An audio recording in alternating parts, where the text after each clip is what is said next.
Bonjour, je me présente, Annie Dufour, courtier immobilier agréé pour Remax Énergie. Eh bien, cette semaine, on continue avec les meilleures techniques de négociation. Je veux vous en partager 8 au total. On en a vu 4 la semaine dernière. Donc, d'avoir une argumentation solide et logique, l'importance de l'inspection pré-achat, maîtriser et ne pas laisser paraître ses émotions. Quatrièmement, analyser le marché local avant de négocier. Allons-y maintenant avec la cinquième. Faites sentir aux vendeurs que vous désirez une transaction gagnant-gagnant ou encore on dit win-win. En immobilier, tant les vendeurs que les acheteurs veulent avoir une transaction gagnant-gagnant. C'est pourquoi vous devez faire sentir aux vendeurs que vous ne voulez surtout pas l'escroquer, mais que vous voulez bel et bien une transaction gagnant-gagnant où vous en sortirez toutes les deux heureux. Vous devez toujours rester poli et courtois. Ne pas faire sentir au vendeur que vous lui mettez trop de pression. Il faut qu'il se sente à l'aise. Les gens aiment sentir de l'empathie et les vendeurs ne sont pas différents.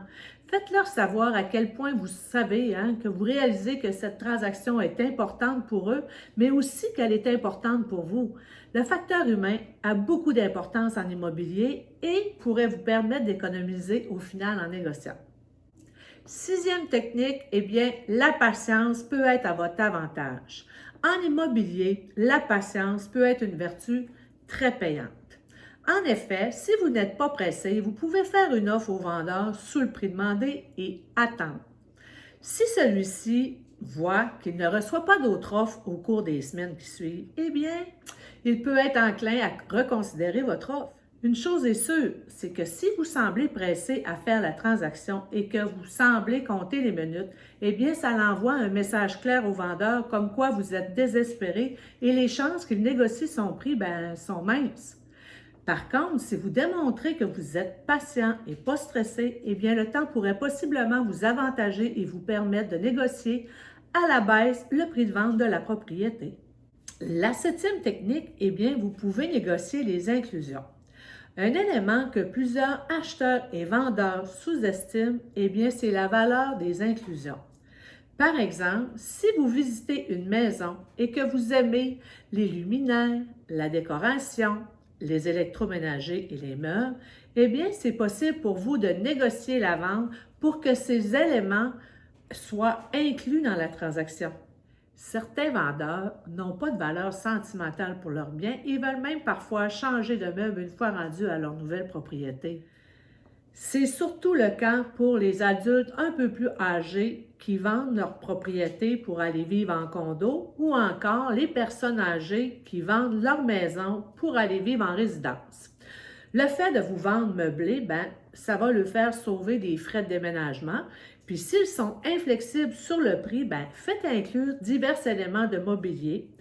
La valeur de ces inclusions peut facilement et rapidement dépasser les 1000, 5000, même voire 10 000 $. Ce n'est pas rien. La huitième technique, eh bien, ayez une préapprobation hypothécaire et ayez l'air sérieux. Finalement, la technique que je recommande à mes acheteurs est d'avoir en main, avant de magasiner des maisons, une préapprobation hypothécaire officielle. Avant de visiter et de faire des offres, eh bien, allez à votre banque demander un prêt afin de savoir combien vous pouvez emprunter et vous obtiendrez une préapprobation hypothécaire et les vendeurs sauront alors que vous êtes des acheteurs sérieux. Si vous avez de l'air sérieux, eh bien, les chances sont beaucoup plus fortes que les vendeurs consentent à faire des compromis pour réaliser la vente rapidement. Donc, commencez toujours votre projet par visiter une institution financière. Après avoir pris connaissance de ces 8 techniques de négociation, eh bien, acheter une maison avec un courtier immobilier vient définitivement avec ses avantages. En outre, vous aurez votre propre expert en négociation qui vous accompagnera tout au long de votre projet d'achat de votre maison.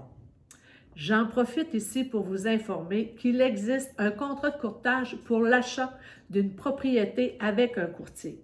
La plupart des gens connaissent bien le contrat de courtage vente, mais ignorent celui pour l'achat. Eh bien, dans un marché chaud et d'offres multiples comme nous vivons présentement, eh bien, il serait plus qu'avantageux et sécurisant pour vous. En gros, c'est que toutes les propriétés qui sont en vente présentement directement du propriétaire, comme celles sur Duproprio ou encore sur Marketplace, eh bien, c'est le courtier directement qui s'occupera de céduler les visites et aussi de négocier. Il va s'occuper de négocier avec le vendeur afin de vous faire payer le juste prix tout en utilisant ces diverses techniques de négociation.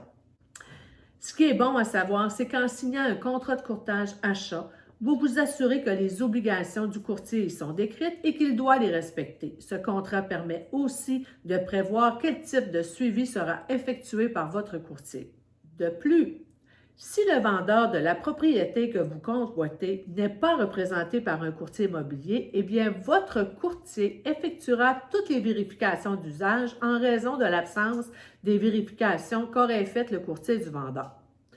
Le contrat permet également au courtier de faire du démarchage et de solliciter des gens pour des propriétés qui ne sont pas encore sur le marché. Moi, je peux vous dire que 98% de mes acheteurs ont signé un contrat de courtage achat et que 100% ont trouvé la maison de leur rêve. Et pour ce qui est du 2%, eh bien, malheureusement, c'est souvent des acheteurs qui ont peur qu'en travaillant avec un courtier immobilier, eh bien, que les vendeurs qui se vendent par eux-mêmes nous refusent l'accès à la visite ou encore à leur faire une promesse d'achat. Eh bien, moi, ce que je peux vous dire, c'est que si un vendeur qui se vend par lui-même refuse la demande de visite d'un courtier immobilier qui se dit avoir un acheteur potentiel préqualifié et qu'il propose aussi de remplir tous les documents juridiques, eh bien, il y a certainement une bonne raison. Je n'irai pas plus loin dans ce sujet aujourd'hui. Par contre, si vous avez besoin de plus d'informations pour le contrat de courtage achat, eh bien, n'hésitez surtout pas à me contacter. Ça va me faire plaisir de vous donner plus amples détails. Vous pouvez me joindre, vous avez mon numéro de téléphone en haut de la capsule, mon lien Internet en bas, et puis ça va me faire plaisir, c'est certain. Donc, merci beaucoup d'avoir été là. Merci de liker si vous avez aimé. Merci de partager. Et puis, on se dit à la semaine prochaine. Bye!